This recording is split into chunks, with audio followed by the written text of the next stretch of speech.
जय हिंद दोस्तों। आज हम लोग स्टार्ट करने वाले हैं एक नए चैप्टर को, जिस चीज का नाम है काइनेमैटिक्स। तो आज से हम लोग स्टार्ट करेंगे काइनेमैटिक्स। काइनेमैटिक्स क्या है? काइनेमैटिक्स अगर हम लोग देखें तो एक प्रकार का हम लोग बोलेंगे मैकेनिक्स का सेक्शन है। ये मैकेनिक्स का सबसे फर्स्ट चैप्टर आता है, जिसके अंदर हम लोग क्या बोलते हैं, मोशन के बारे में पढ़ते हैं, यानी ये स्टार्टिंग ऑफ द मोशन है। इससे पहले वाले में अगर हम लोग देखें तो दो हमने चैप्टर पढ़ रखा है। एक का नाम हम बोले बेसिक मैथमेटिक्स और दूसरा का नाम हमारे पास होता है वेक्टर। तो बेसिक मैथमेटिक्स और वेक्टर जो होता है वो दो एक ऐसे हमारे पास चैप्टर होते हैं जिस चीज को हम लोग पढ़ के आगे जो न्यूमेरिकल हमारे पास आते हैं, यानी आगे जो फिजिक्स हमारे पास आते हैं, उस चीज में हम लोग क्या करते हैं, यूटिलाइज करते हैं। तो अगर हम लोग बोले कि बेसिक मैथमेटिक्स और जो वेक्टर है जो हम लोग अभी तक पढ़े हुए, वो एक प्रकार का टूल्स है जिसके मदद से हम लोग फिजिक्स को पढ़ते हैं और फिजिक्स के जो न्यूमेरिकल होते हैं उस चीज को हम लोग क्या करते हैं, जानते हैं। तो एक्चुअल जो फिजिक्स हमारे पास है वो आज से स्टार्ट होने वाला है, जिस चीज को हम लोग बोलते हैं काइनेमैटिक्स। तो बेसिकली अगर देखा जाए कि काइनेमैटिक्स हमारे पास क्या होता है, तो देखिए काइनेमैटिक्स अगर देखें तो एक प्रकार का मैकेनिक्स का सेक्शन है, ठीक है। और मैकेनिक्स जो है वो एक प्रकार का फिजिक्स का सेक्शन है, और फिजिक्स जो है वो एक प्रकार का साइंस का सेक्शन है। तो यहां से अगर बोले कि ये हमारे पास क्या है, साइंस का स्टार्टिंग पॉइंट है, जहां से हम लोग क्या करेंगे, मोशन का आगाज करेंगे। और हम ये चीज देखेंगे कि मोशन हमारे पास क्या होता है, कितने तरह का मोशन होता है हमारे पास, और उसके ऊपर हम लोग क्या करें, बेहतरीन बेहतरीन सा कंसेप्ट देखने वाले हैं। और इसी लेक्चर में हम लोग देखेंगे डिस्टेंस क्या होता है, डिस्प्लेसमेंट क्या होता है, पोजीशन वेक्टर क्या होता है, और उसके ऊपर हम लोग बेहतरीन बेहतरीन सा क्वेश्चन करने वाले हैं। तो सबसे पहली बात अगर हम स्टार्ट करें कि हमारे पास काइनेमैटिक्स क्या होता है, तो जो सबसे पहला हमारे पास हेडिंग होता है वो होता है काइनेमैटिक्स। तो बेसिकली अगर देखा जाए काइनेमैटिक्स हमारे पास क्या है, तो काइनेमैटिक्स एक प्रकार का देखा जाए कि ये मैकेनिक्स का सेक्शन है, जिसके अंदर हम लोग क्या करते हैं, मोशन के बारे में पढ़ते हैं बिना किसी कॉज को जाने हुए।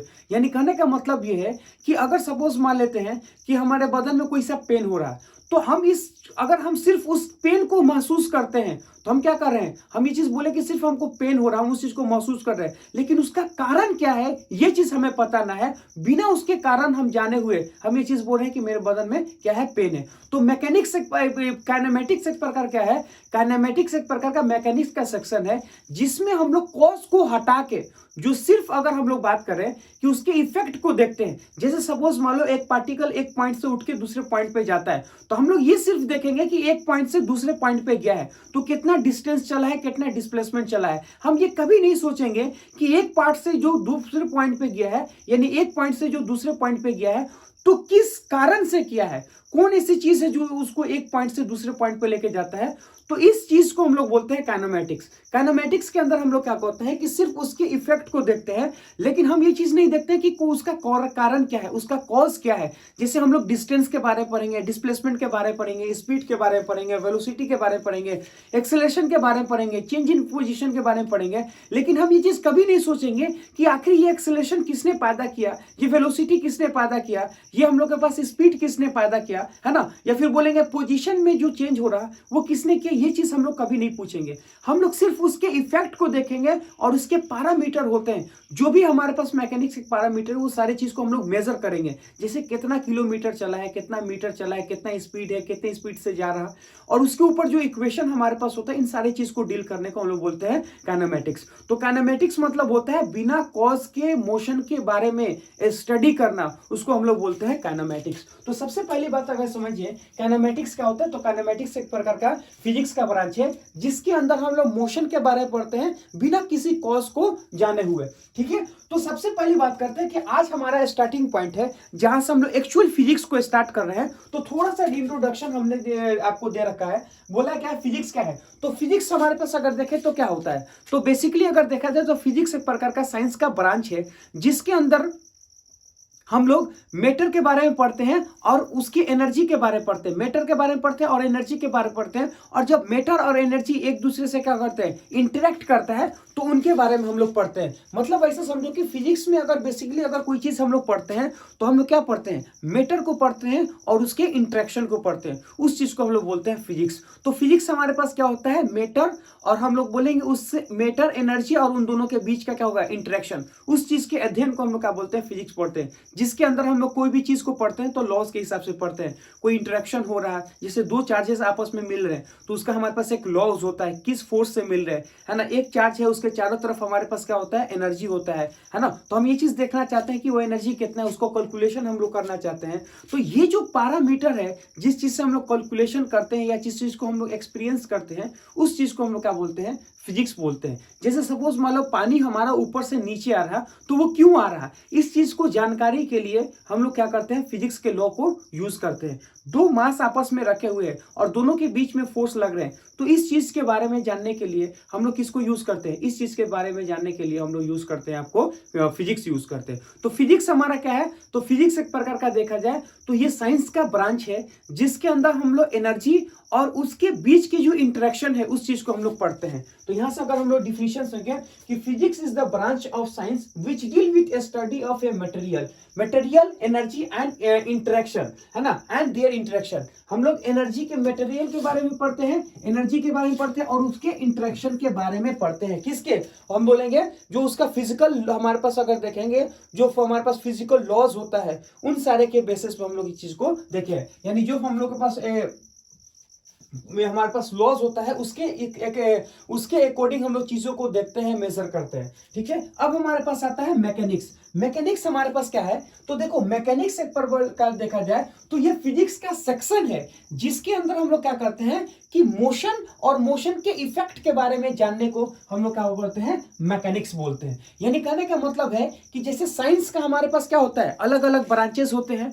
है ना। जैसे हम बोले साइंस का 3 ब्रांच होता है, फिजिक्स, केमिस्ट्री और बायोलॉजी। तो साइंस का कितना ब्रांच होता है, फिजिक्स, केमिस्ट्री और बायोलॉजी। तो जो मैकेनिक्स हमारे पास है ना, वो फिजिक्स का ब्रांच है। साइंस का ब्रांच हमारे पास कौन सा हो गया, साइंस का ब्रांच हमारे पास फिजिक्स, केमिस्ट्री और बायोलॉजी हो गया। और जो मैकेनिक्स हमारे पास है वो किसका ब्रांच है, तो मैकेनिक्स अगर हम लोग देखें तो फिजिक्स का ब्रांच है, जिसके अंदर हम लोग क्या पढ़ते हैं, it is the branch of physics, है ना। ये साइंस का ब्रांच है, ये किसका ब्रांच है, फिजिक्स का। It is the branch of physics deal with study of a material, जिसके स्टडी ऑफ ए मोशन, जिसमें हम लोग क्या करते हैं, स्टडी ऑफ ए मोशन को पढ़ते हैं, है ना, study of A motion and cause of motion. इसके अंदर हम लोग बोलेंगे कॉज ऑफ मोशन, हम लोग कॉज ऑफ मोशन के बारे में भी पढ़ते हैं, उस चीज को हम लोग बोलते हैं मैकेनिक्स। तो मैकेनिक्स एक प्रकार का पूरा सेक्शन है जिसके अंदर हम लोग क्या पढ़ेंगे, जिसके अंदर हम लोग काइनेमैटिक्स पढ़ेंगे, उसके बाद से काइनेमैटिक्स 1D 2D, है ना, इन सारी चीज को पढ़ेंगे, रिलेटिव मोशन पढ़ेंगे, उसके बाद से हम लोग बोले न्यूटन्स लॉ पढ़ेंगे, रोटेशन पढ़ेंगे, सिस्टम ऑफ मास पढ़ेंगे।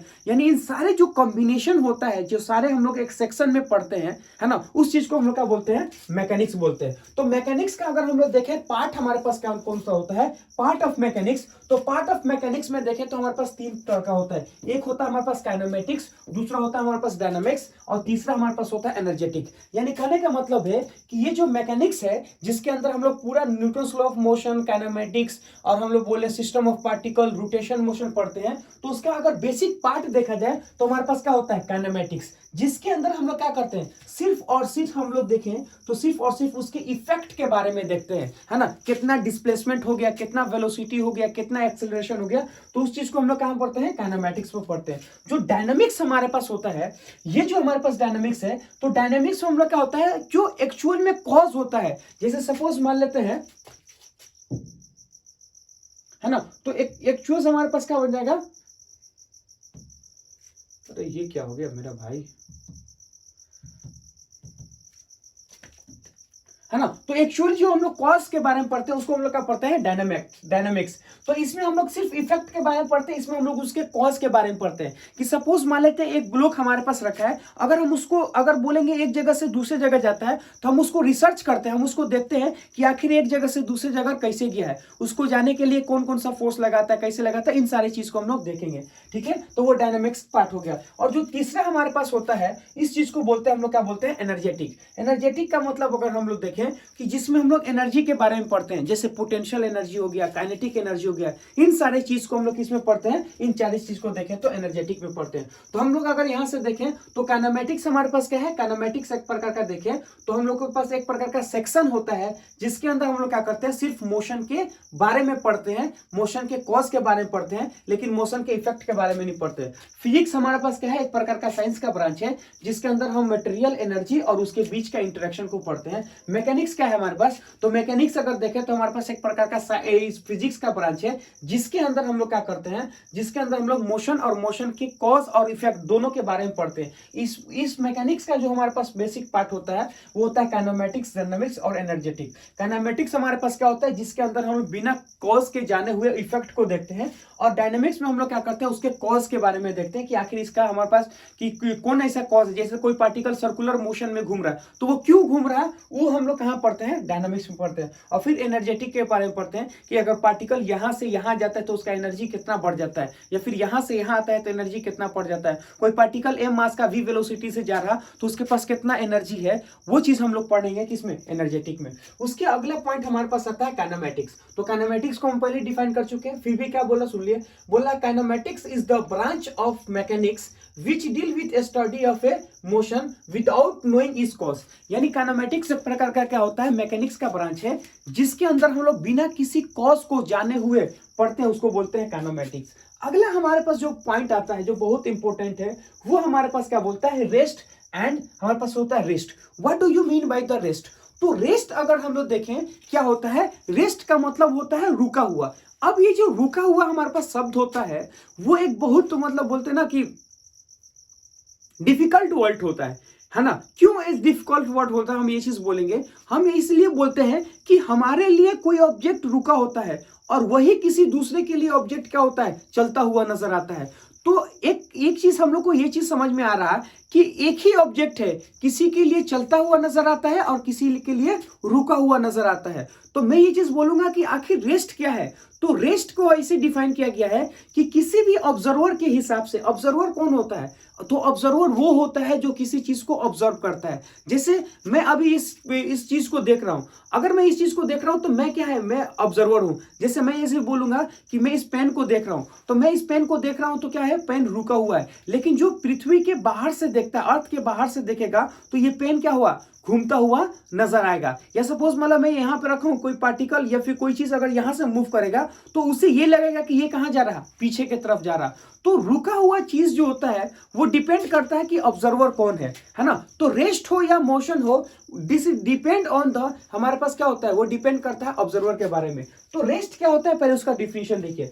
If a body does not change its position, अगर किसी एक बॉडी का पोजीशन में कोई चेंज ना होता हो, है ना, with respect to time, then we can say body is in rest. तब हम लोग बोल सकते हैं कि बॉडी हमारे पास क्या है, रेस्ट है। तो ऑब्जर्वर के रिस्पेक्ट में पोजीशन में कोई चेंज ना आए, बदलाव ना आए, उस चीज को बोलते हैं रेस्ट। तो टाइम के साथ अगर ऑब्जर्वर के नजर में कोई चीज चेंज ना होता हो तो हम लोग क्या बोलते हैं, वो रेस्ट है। जैसे मैं ये चीज बोलूंगा कि मेरे सामने ये कैमरा क्या है, रुका हुआ है ना। क्यों रुका हुआ है, कि जब हम घड़ी देखते हैं, जैसे जैसे हम लोग घड़ी देखते हैं तो अभी भी यही है, कुछ समय बाद भी यही है, फिर कुछ समय बाद भी यही, फिर कुछ समय बाद यही है। मतलब ऐसा समझो कि हर समय अगर हम लोग बोले मेरे रिस्पेक्ट के लिए, ये जो हमारे पास जो फोन है वो हमेशा क्या है, रुका हुआ है। तो मैं ये चीज बोल सकता हूं कि मेरे रिस्पेक्ट में ये चीज क्या है, ये चीज रुका हुआ है। ठीक है, तो ये समझ में आया, रेस्ट का मतलब होता है कोई भी चीज रुका हुआ।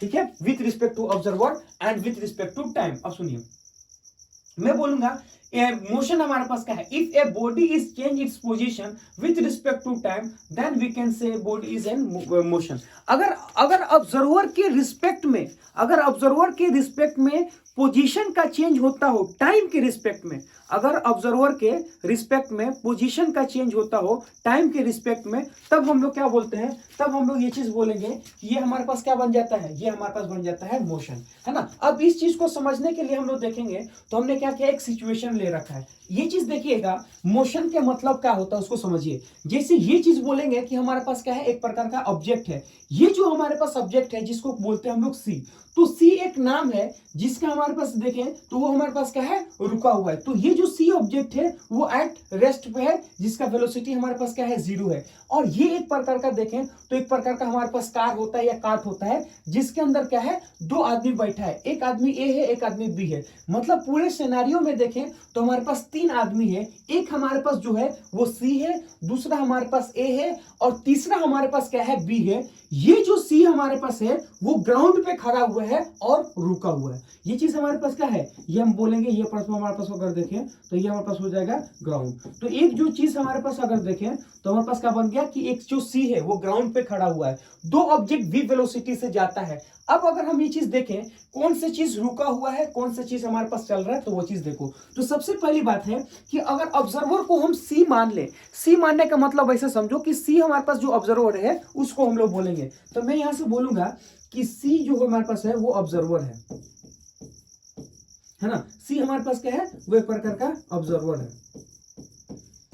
तो सी हमारे पास ऑब्जर्वर है, वो क्या देखेगा, सी ऑब्जर्वर वो ये चीज देखेगा कि ए एंड हमारे पास क्या होगा, ए एंड बी मूव, है ना, फॉरवर्ड विथ,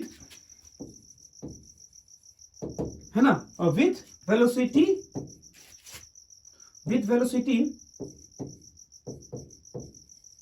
है ना, विथ वेलोसिटी v। यानी कहने का मतलब ऐसे समझो कि a और b, उसको ये चीज नजर आएगा कि ये जो हमारे पास a और b जो है वो v वेलोसिटी से कहां जा रहा, फॉरवर्ड की तरफ जा रहा। तो यहां से हम लोग ये चीज बोलेंगे कि ये अगर बोले कि अगर इसके रिस्पेक्ट में पोजीशन का चेंज हो रहा है, जैसे मैं बोलूंगा t इज इक्वल टू 0 पे यहां है, तो t इज इक्वल टू 0 के बाद यहां आएगा, फिर यहां आएगा, फिर यहां आएगा, फिर यहां जाएगा। मतलब हम ये चीज बोलेंगे कि c के रिस्पेक्ट में ये चीज क्या है, इसका पोजीशन में चेंज आ रहा। तो मैं ये चीज बोल सकता हूं कि c के रिस्पेक्ट में ये क्या है, ये बोलेंगे, हम लोग बोलेंगे मोशन है। तो c के रिस्पेक्ट में जो मोशन हमारे पास दिख रहा उस चीज को बोलेंगे कि c के रिस्पेक्ट में क्या है, ये हमारे पास बोलेंगे तो मोशन है। सो c बोलेंगे, c ऑब्जर्व होगा, a एंड b मूव क्या होगा, फॉरवर्ड विद वेलोसिटी v। अब मैं ये चीज बोलूंगा कि ऑब्जर्वर a को लेते हैं, यानी a हमारे पास क्या होगा, a हमारे पास क्या होगा, ऑब्जर्वर, ठीक है, हमारे पास क्या होगा, a, है ना, ऑब्जर्वर है। अब अगर हमारे पास ए ऑब्जर्वर है तो उसको क्या लगेगा, सुनो, वो क्या करेगा, अगर ए देखेगा तो वो देखेगा कि सी मूव, है ना, क्या कहेगा, सी हम लोग देखेंगे तो क्या होगा, मूव बैकवर्ड, है ना, बैकवर्ड यानी पीछे की तरफ विथ वेलोसिटी v, है ना, विथ हमारे पास क्या होगा, वेलोसिटी v। ये क्यों होता है, देखिए हम लोगों को क्यों लगेगा। जैसे सपोज मान लो कि मैं यहां पे खड़ा हूं, अगर मैं v वेलोसिटी से चलना स्टार्ट करता हूं, जैसे सपोज मान लो कि हम जब ट्रेन के अंदर होते हैं, जब हम ट्रेन के अंदर होते हैं तो बाहर वाले जो भी चीज होता है ना, हमें क्या करता है, दिखता है पीछे की तरफ। यानी अगर हम ट्रेन के अंदर देखते हैं तो जो कार हमारे पास होती है जो बाहर चलते रहती है, या फिर गाछ वृक्ष हमारे पास जो होता है, या मैं बोलूंगा प्लेटफॉर्म जो होता है वो कहां जाता है, अगर हम आगे जाते हैं तो हमें लगता है कि हम रुके हुए हैं। ये जो प्लेटफॉर्म हमारे पास है, ये जो कार हमारे पास है, ये जो हम बोलेंगे कि हमारे पास क्या होगा, पेड़ है, वो कहां जा रहा है, पीछे की तरफ जा रहा। मतलब हम ये चीज रुके हुए हैं लेकिन अगला कहां जा रहा, पीछे की तरफ जा रहा। तो हमारे रिस्पेक्ट में वो कहां जाएगा, पीछे की तरफ जाता है ना। तो जब ऑब्जर्वर किसी ऑब्जेक्ट के, जब ऑब्जर्वर किसी रुके हुए चीज को देखता है, अगर ऑब्जर्वर v वेलोसिटी से मूव करेगा तो उसे लगता है कि वो कहां जा रहा, पीछे की तरफ जा रहा। अब इसी तरह अगर समझो ये ग्राउंड के रिस्पेक्ट में रुका हुआ है, लेकिन जब ऑब्जर्वर देखेगा, यानी ए देखेगा किसको, सी को, तो ये कहां तक जाता हुआ नजर आएगा, पीछे। जैसे हम लोग अगर देखें ट्रेन में या गाड़ी में बैठ के पेड़ को देखते हैं तो हमें क्या लगता है कि पेड़ पीछे की तरफ जा रहा। उसी तरह ए जो है ना, ए को लगेगा कि सी हमारे पास कहां जा रहा, पीछे की तरफ जा रहा। ये चीज हमें समझ में आया, तो मैं यहां से बोल सकता हूं, ठीक है। तो सी मूव, है ना, सी मूव हमारे पास क्या होगा, सी मूव बैकवर्ड विथ वेलोसिटी हमारे पास क्या होगा, विथ वेलोसिटी हमारे पास v। एंड अब सुनो उसके बाद से क्या होगा, एंड b, है ना, एंड हमारे पास क्या होगा कि and b is at rest, and b is at rest, है ना। वो क्या करेगा, वो C को तो चलता हुआ दिखेगा पीछे की तरफ, लेकिन B को क्या करेगा, रुका हुआ दिखेगा। क्यों दिखा रुका हुआ दिखेगा, क्योंकि अगर देखें तो A और B के बीच में जो हमारे पास डिस्टेंस होता है वो चेंज नहीं होता है। अगर हम ये चीज बोलेंगे कि A के रिस्पेक्ट में B का पोजीशन ही चेंज नहीं हो रहा, तो जब पोजीशन चेंज नहीं हुआ इसका मतलब हम बोलेंगे कि A के रिस्पेक्ट में क्या होता है, B रुका हुआ है। अगर पोजीशन में चेंज होगा तभी वो मोशन में होता है, अगर पोजीशन में चेंज नहीं होगा तो मोशन में नहीं होता है। तो A के रिस्पेक्ट में B हमेशा हमेशा रुका हुआ होता है, इसलिए ए क्या बोलता है कि बी हमारे पास रुका हुआ है। लेकिन हम बोलेंगे कि ए के रिस्पेक्ट में जो सी हमारे पास होता है वो पीछे की तरफ जाता हुआ नजर आता है, तो हम ये चीज बोलते हैं कि ए के रिस्पेक्ट में सी हमारे पास क्या है, हमारे पास अगर देखें तो मोशन में है। तो यहां से हमको पता चल रहा है कि जब हम सी से देखते हैं तो ए और बी दोनों चलता हुआ नजर आता है, लेकिन हम ए से देखते हैं तो बी रुका हुआ नजर आता है। बात समझ में आया कि नहीं है? तो ये डिपेंड करता है कि ऑब्जर्वर कहां है। यही हमारे पास बी है ना, ये जो बी हमारे पास है सी के लिए चलता हुआ नजर आता है, लेकिन ए के लिए रुका हुआ नजर आता है। यह कि समझ में आया कि नहीं यार? जब हम सी को से पूछते हैं कि बी तुम्हें कहां नजर आ रहा, तो वो बोलेगा वी वेलोसिटी से आगे जाता हुआ नजर आता है। लेकिन जब हम ए से पूछते हैं कि ये चीज बताओ कि बी का मोशन हमारे पास क्या है, तो वो बोलेगा मोशन नहीं है, वो रुका हुआ है। जैसे हम लोग किसी अंदर ट्रेन के अंदर बैठे हुए होते हैं, जब हम लोग ट्रेन के अंदर बैठे हुए होते हैं तो हमारे आगे वाले जो सीट पे आदमी बैठा होता है, तो हमें क्या लगता है, हमें ये चीज है ना कि उसका पोजीशन में चेंज नहीं होता है, वो रुका हुआ नजर आता है। क्यों? क्योंकि जितना स्पीड से हमारा डिस्टेंस में चेंज हो रहा है उतने स्पीड से उसका डिस्टेंस में चेंज हो रहा है, तो हम लोग एक दूसरे के रिस्पेक्ट में क्या होता है, रुके हुए नजर आते हैं। क्यों? क्योंकि पोजीशन में चेंज नहीं होता है। अगर पोजीशन में चेंज होता तो हम लोग क्या बोलते हैं कि वो मोशन में है ना? समझ में आया? अब सुनो, तो अब मैं यहां से बोलूंगा कि अब हमको बी क्या होता है ना, तो हमें बोलूंगा क्या है कि बी ऑब्जर्वर है ना। बी हमारे पास क्या बन गया, अब बी को हम लोग क्या बोलते हैं कि बी को हम लोग बोलेंगे ऑब्जर्वर है।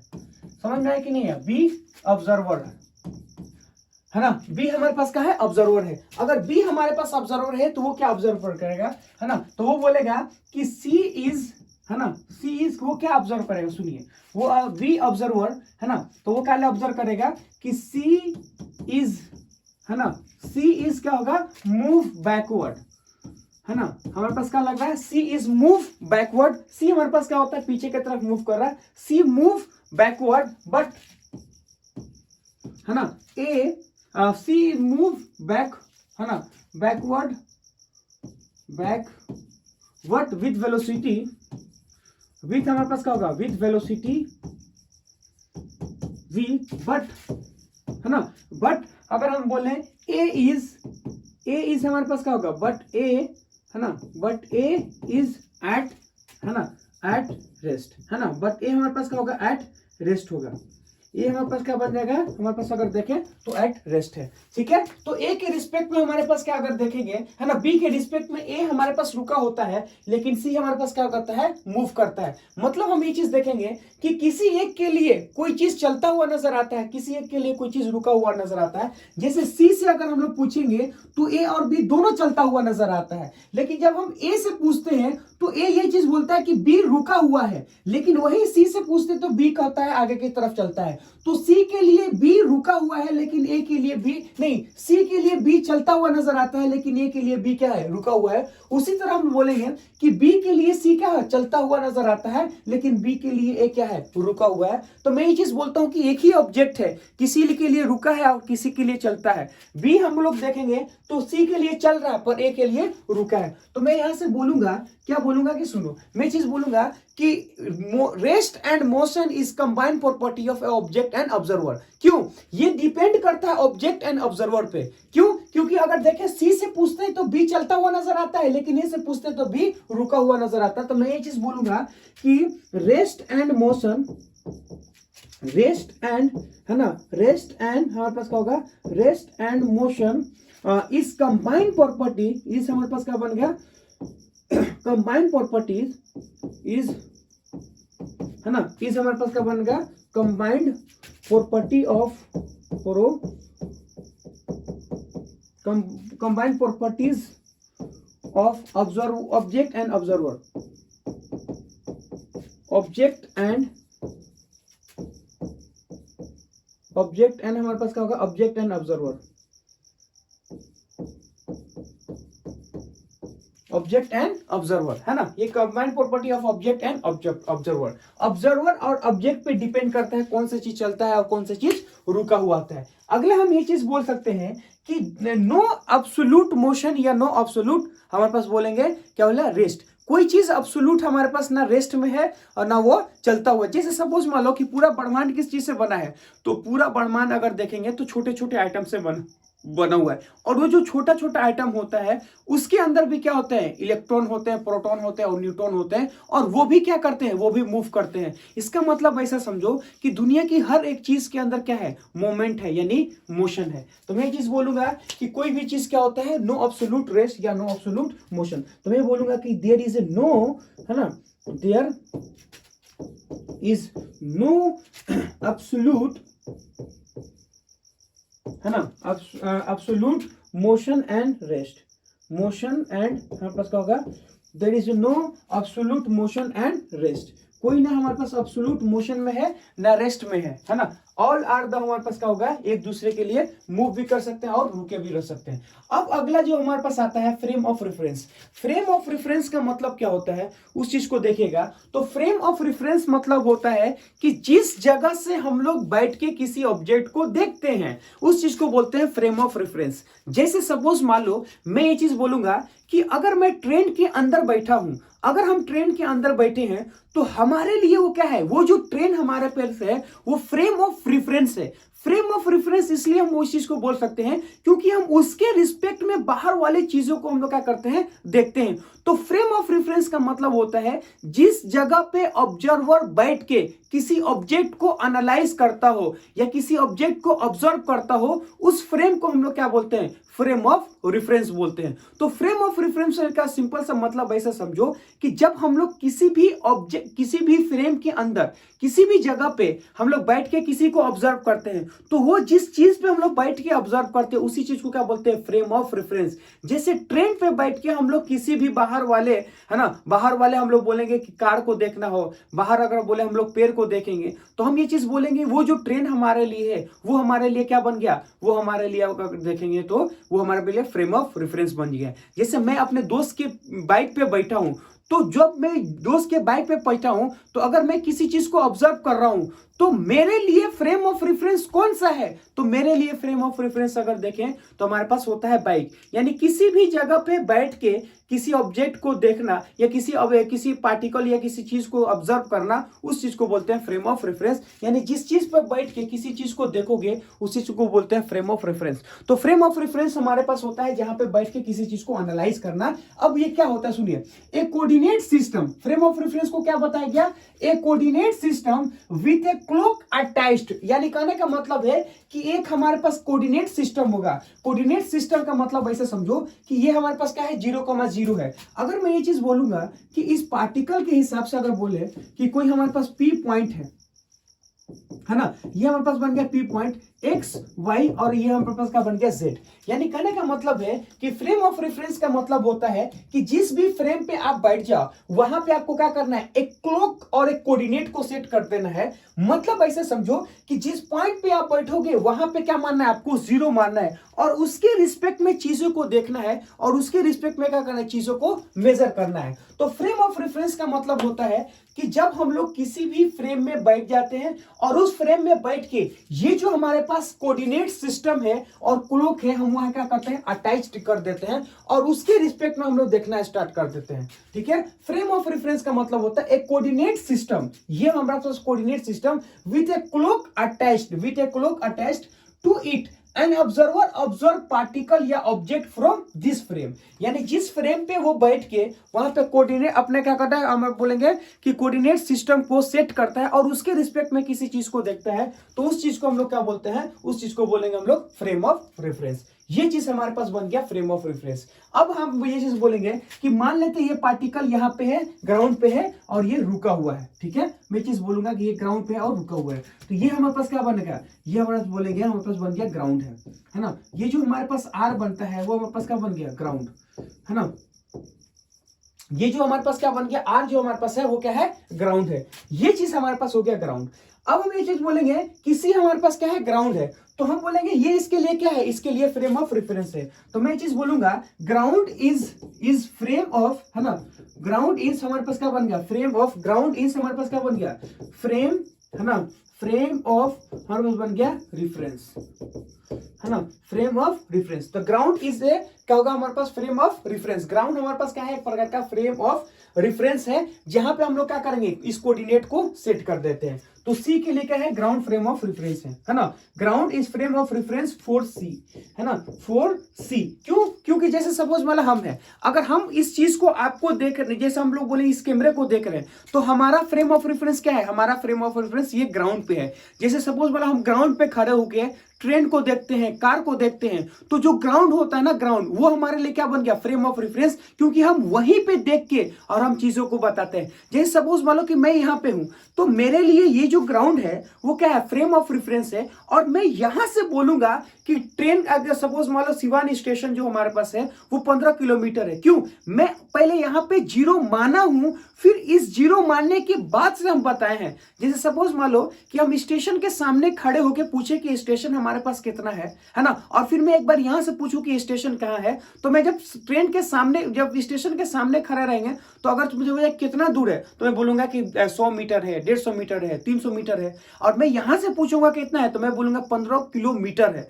तो अब ये जो चेंजेस हमारे पास होता है वो क्यों होता है, क्योंकि आपने एक फ्रेम को चेंज किया है, एक फ्रेम को रेफरेंस माना है, उसके रिस्पेक्ट में आपको बताना है। जैसे मैं यहाँ पे क्या हुआ, यहाँ पे जीरो माना हूं, और इसके रिस्पेक्ट में हम लोग क्या बता रहे हैं, ट्रेन के, ये इसका स्टेशन का पोजीशन बना रहे हैं। जब हम स्टेशन के सामने खड़े होते हैं, तो जब सामने खड़े होते हैं उस समय क्या बोलते हैं, हम वहां पे जीरो मानते हैं, फिर उसके रिस्पेक्ट में बताते हैं। तो उसी तरह ये सी जो है ना, वो क्या मानेगा, अपने आप को जीरो मानेगा, यानी वो बोलेगा यही हमारे लिए क्या है, कोऑर्डिनेट सिस्टम है, यही के रिस्पेक्ट में हम लोग चीजों को बताएंगे। तो ग्राउंड फ्रेम ऑफ रेफरेंस किसके लिए होगा, सी के लिए होगा। अब ये जो हमारे पास ए एंड बी है, ये हमारे पास ए एंड बी है, क्या बोलेंगे, हम बोलेंगे कि सपोज मान लीजिए हमारे पास क्या बन गया, हमारे पास बन गया कार, तो मैं बोलूंगा A, for A and B, है ना, मैं क्या बोलूंगा, मैं चीज बोलूंगा कि for A and B car is frame of reference. Car is क्या होगा, कार इज हमारे पास अगर देखें, कार इज फ्रेम ऑफ, क्या होगा, frame of reference. Frame of हमारे पास क्या बन गया, रेफरेंस हो गया। क्यों, अगर यहां से देखेंगे कार हमारे पास क्या होगा, फ्रेम ऑफ रेफरेंस। जैसे ए देखेगा, ए है ना, तो ए किसको देखेगा, हम लोग देखेंगे ए हमको बी को देखेगा, फिर ए किसको देखेगा, सी को देखेगा। तो इसके ए से देखेगा किसको, बी को, तो वो रुका रहेगा। लेकिन जब वही ए सी को देखेगा तो पीछे की तरफ जाता हुआ नजर आता है। अब मैं ये चीज बोलूंगा कि जब हम लोग सी, जब हमारा फ्रेम ऑफ रेफरेंस ग्राउंड होता है, तो हमारे नजर के में देखेंगे तो बी चलता हुआ नजर आता है। जब बी में अगर बोलेंगे हमारे लिए जो फ्रेम ऑफ रेफरेंस अगर बोले कार है, तो हमारे लिए सी क्या हुआ, रुका हुआ नजर आता है। क्यों, आपका फ्रेम अलग अलग है। आप अगर इस फ्रेम में बैठ जाओगे, ग्राउंड के फ्रेम में बैठ जाओगे, तो आपको बी जाता हुआ नजर आएगा। लेकिन जब हम कार के अंदर बैठेंगे, कार के फ्रेम में बैठेंगे, तो बी भी हमारे पास क्या होगा, रुका हुआ नजर आएगा। तो ये डिपेंड करता है कि आप किस फ्रेम में देखते हो। हर एक फ्रेम में चीजें अलग अलग बदलता हुआ नजर आता है। अब जैसे सपोज मान लो ये हमारे पास क्या है, ये हमारे पास एक प्रकार का लिफ्ट है। जैसे हम लोग बड़े बड़े बिल्डिंग में जाते हैं तो हमारे पास लिफ्ट लटका होता है। तो जब हम लिफ्ट के अंदर देखते हैं तो हम ये चीज देखते हैं कि जो हमारे लिफ्ट के आसपास लोग हैं जो उसमें लिफ्टिंग कर रहे हैं, मतलब वो एक फ्लोर से दूसरे फ्लोर जा रहे हैं, तो हमारे रिस्पेक्ट में सारे के सारे चीज को देखते हैं तो वो क्या करता है, वो रुका हुआ होता है। तो वो जो फ्रेम का रेफरेंस है, तो फ्रेम के रिस्पेक्ट में जितने लोग उसके अंदर बैठे होते हैं सब के सब क्या होते हैं, रुके हुए नजर आते हैं। तो मैं ये चीज बोलूंगा, लिफ्ट हमारे पास क्या है, लिफ्ट हम बोलेंगे फ्रेम ऑफ रेफरेंस है। मान लेते हैं कि ये हमारे पास कोई सभी है ना, ए बी सी डी हमारे पास कोई आदमी है, तो डी के लिए हम लोग बोलेंगे कि मान लेते हैं यहां पे हमने क्या किया, एक पेंडुलम को लटका दिया, है ना, ऐसे पेंडुलम को लटका दिया। अब बोलेंगे ये हमारे पास है सी, और यहां से बोलेंगे हम लोग मान लेते हैं ये हमारे पास बन गया ई, ठीक है, ये बन गया ई। तो अब ऐसे समझो कि ई के लिए ये जो पेंडुलम है ना, ये जो एम पेंडुलम है, तो बी के लिए हम, डी के लिए क्या होगा, पेंडुलम रुका हुआ नजर आता है, लेकिन ई के लिए हमारे पास क्या होगा, पेंडुलम जाता हुआ नजर आता है। क्यों, इसके लिए डी के लिए फ्रेम ऑफ रेफरेंस कौन सा होता है, डी के लिए फ्रेम ऑफ रेफरेंस हमारे पास बोलेंगे, हमारे पास बन गया लिफ्ट, है ना। तो ये जो बोलेंगे कि lift is frame of reference for D, मैं क्या बोलूंगा, मैं चीज बोलूंगा कि लिफ्ट हमारे पास क्या बोलता है, फॉर लिफ्ट, मैं चीज बोलूंगा कि फॉर, है ना, डी, है ना, फॉर डी लिफ्ट इज, है ना, लिफ्ट हमारे पास क्या होगा, लिफ्ट इज हमारे पास होगा फ्रेम ऑफ रेफरेंस, है ना, फ्रेम ऑफ हमारे पास क्या होगा, रेफरेंस बन जाएगा, ठीक है, फ्रेम ऑफ रेफरेंस बन जाएगा, फ्रेम ऑफ, है ना, रेफरेंस। तो मैं बोलूंगा for D lift is frame of reference, है ना। तो डी के लिए फ्रेम ऑफ रेफरेंस कौन सा है, लिफ्ट हमारे पास है। और ये चीज बोलेंगे, ये हमारे पास जो ई होता है, ई के लिए फ्रेम ऑफ रेफरेंस कौन सा होता है, ई के लिए ग्राउंड होता है। तो मैं ऐसे बोलूंगा for lift pendulum is at rest, for E pendulum is moving. क्यों, ये चीज हमारे पास अलग फ्रेम में बैठा है, वो हम लोग बोलेंगे अलग फ्रेम में बैठा है। तो मैं ये चीज बोलूंगा कि पेंडुलम, मैं यहां से बोल सकता हूं कि जो हमारे पास होगा पेंडुलम, है ना, पेंडुलम इज एट रेस्ट, है ना, पेंडुलम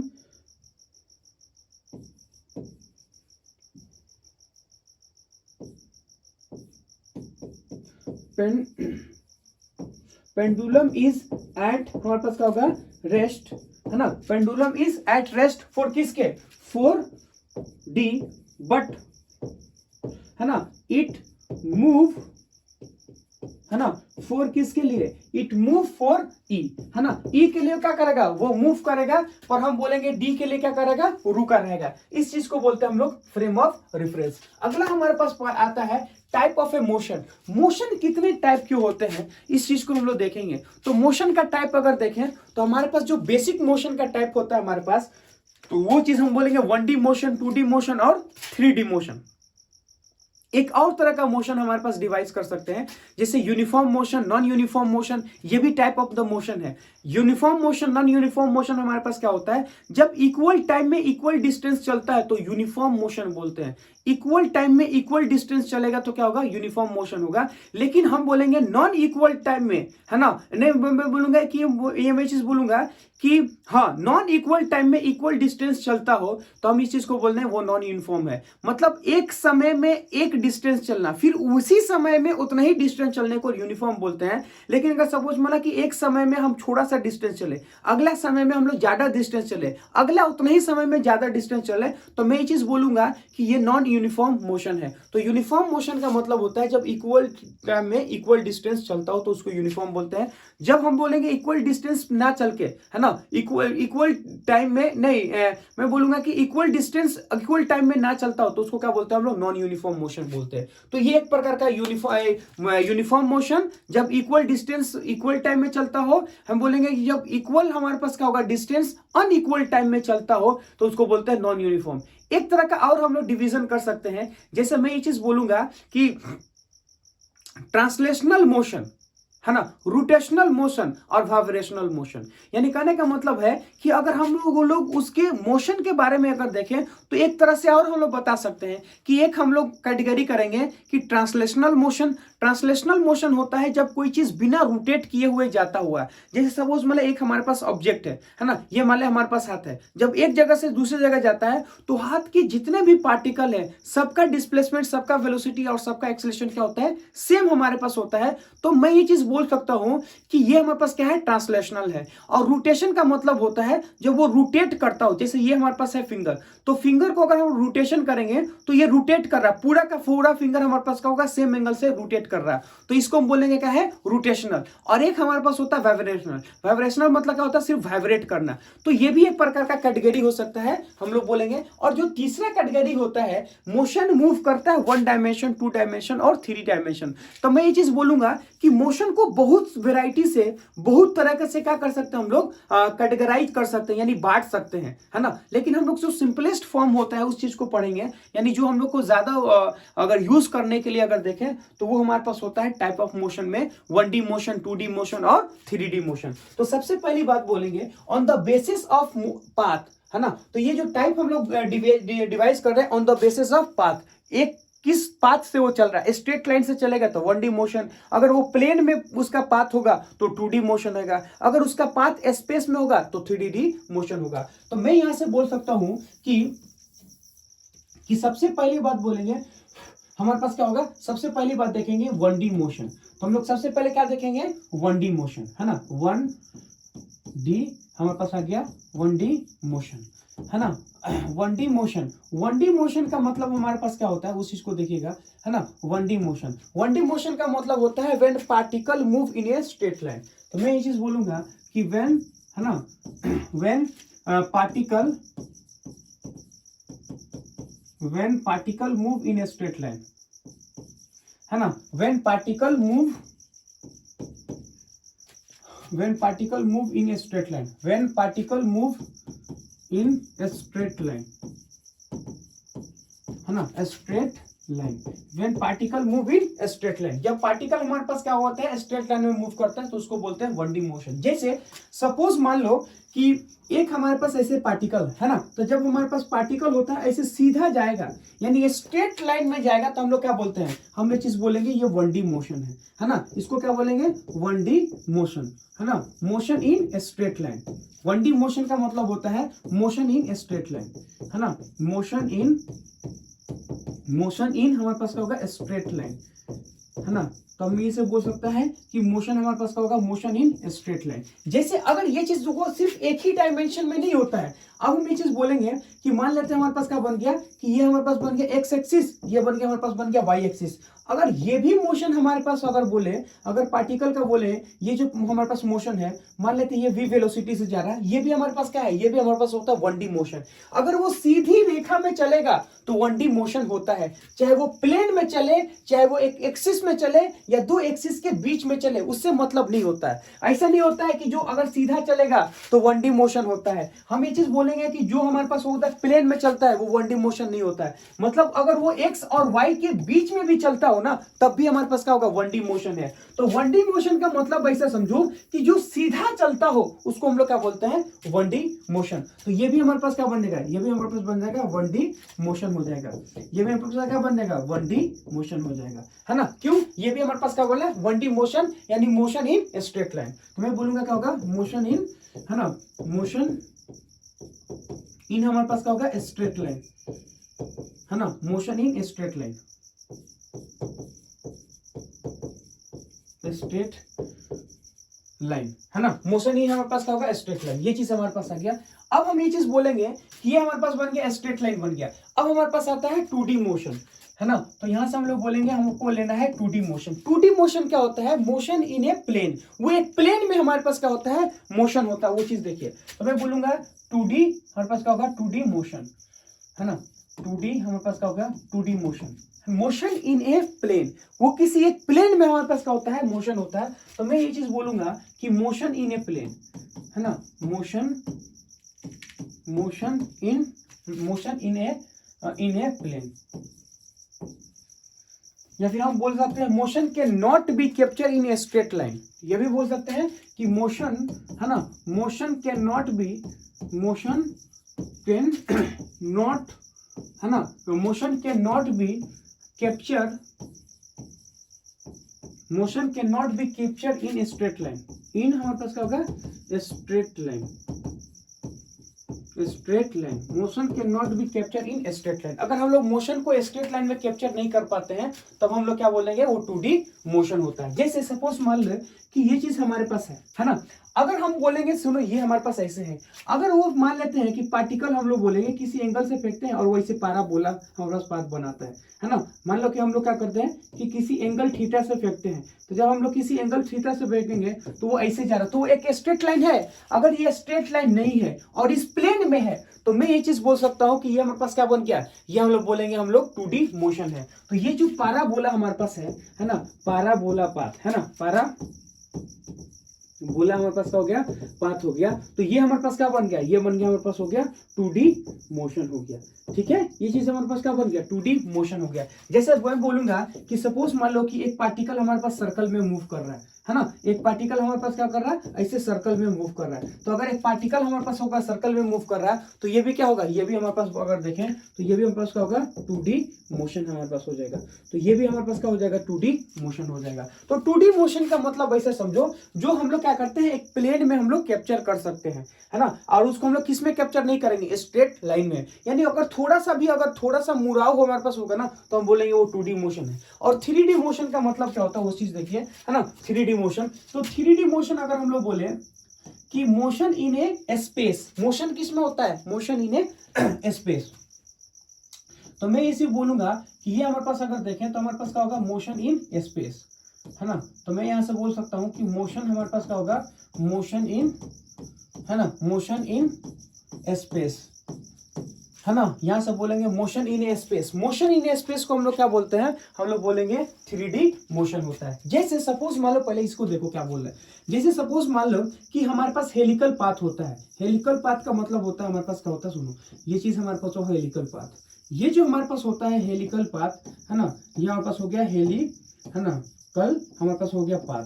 ये जो हेलिकल पाथ होता है वो हमारे पास क्या बनता है, 3D मोशन होता है। 3D मोशन का मतलब वो स्ट्रेट लाइन में होता है। वो देखो कैसे होगा। तो यहां से अगर देखें तो एक हमारे पास क्या बनता है, एक सर्कुलर मोशन बनता है और दूसरा हमारे पास बनता है स्ट्रेट लाइन। तो हम बोलेंगे कि जो हेलिकल पाथ जो होता है वो कॉम्बिनेशन किसका होता है, स्ट्रेट लाइन एंड सर्कल। तो मैं यहां से बोल सकता हूं कि हेलिकल पाथ, है ना, मैं बोलूंगा पाथ ऑफ हेलिकल, है ना, पाथ ऑफ हमारे पास हो गया हेलिकल, है ना, पाथ ऑफ हमारे पास क्या होगा, पाथ ऑफ हेलिकल इज, है ना, इज कंबाइंड मोशन ऑफ, है ना, इज कंबाइंड, इज का होगा हमारे पास हो गया combined motion of circle plus हमारे पास क्या होगा, स्ट्रेट लाइन, है ना। सर्कल प्लस स्ट्रेट लाइन को क्या बोलते हैं, कंबाइंड मोशन होता है ना, सर्कल प्लस स्ट्रेट लाइन। जैसे मैं ये चीज बोलूंगा, ये हमारे पास क्या बन गया, ये हमारे पास बोलेगा सर्कल हो गया, है ना, ये बन गया हमारे पास क्या हो गया, सर्कल, है ना, और ये हमारे पास क्या बन गया, स्ट्रेट लाइन,